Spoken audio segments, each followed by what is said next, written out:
Goeiemôre geliefde, welkom op hierdie pragtige Sondagoggend. Vanoggend die opdrag van die Here, hierdie 4-letter woord, ongelooflike belangrike woord, kies. Jy kan nie 'n draadsitter wees nie. En 'n gelowige kan allermins nie kies nie. Kom ons lees ons gedeelte in Matteus 12. Gaan lees vanaf vers 22. Waar hulle 'n duiwel besete na Jesus toe bring en Jesus genees om deur die duiwel uit te dryf. En dan is die Jode wat om hom was so beïndruk en hulle sê, maar is hy dan nie die seun van Dawid nie? Is hy nie dalk die Messias nie? En dan kom die Fariseërs en hulle sê, nee. Hierdie man dryf duiwels uit deur die naam van Beelzebul, die hoofduiwel. En dan gaan lees Jesus se argument. En dan lees ons hierdie vers 30.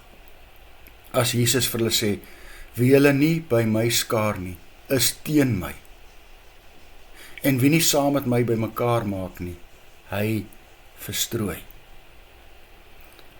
Jy sien geliefde, die ongemaklikste plek vir enige gelowige is om 'n draadsit te wees. Jy's nie warm nie, maar ook nie koud nie. Jesus waarsku ons baie duidelik in Openbaring 3 vers 16.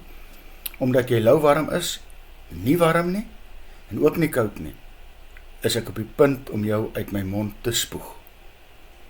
Gelowiges moet kant kies. Ons kan ons nie die eendag met hierdie groep vir jouself en dan môre omdraai en saam met die ander groep loop nie. Ons is of vir Jesus, of ons is teen hom. Daar is nie 'n in-between in hierdie proses nie. Jare terug is daar 21 Koptiese Christene wat deur ISIS gevange geneem is oor hulle geloof in Christus. Die 21 mans is na die strand toe geneem. Agter elkeen het 'n man in swart geklee met 'n swaard gaan staan en hulle is een vir een die kans gegee om hulle geloof in die Here te verloon. Hulle het geweier. En elkeen van hulle het daar hulle lewe verloor. Die Here vra nie van my en vir jou hierdie tipe van keuse nie.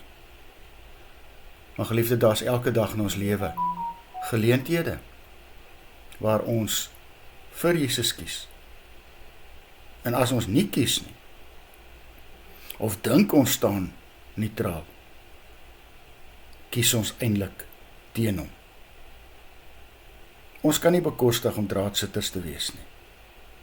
Laat God vandag dan vir jou 'n nuwe visie gee.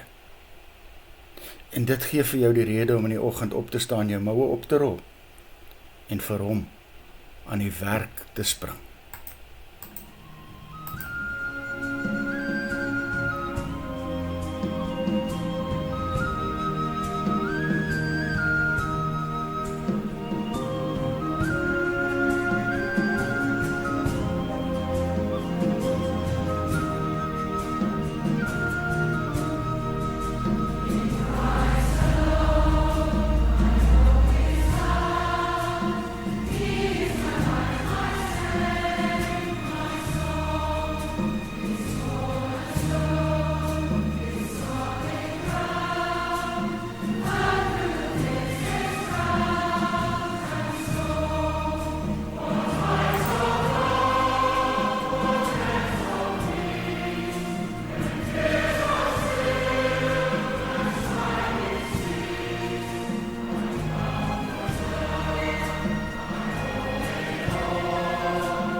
Here Jesus, ek kies U. Dit gee my rede om op te staan, my moue op te rol en vir U en U koninkryk aan die werk te spring. Amen. Liefde, mag jy saam met my 'n wonderlike Sondag hê.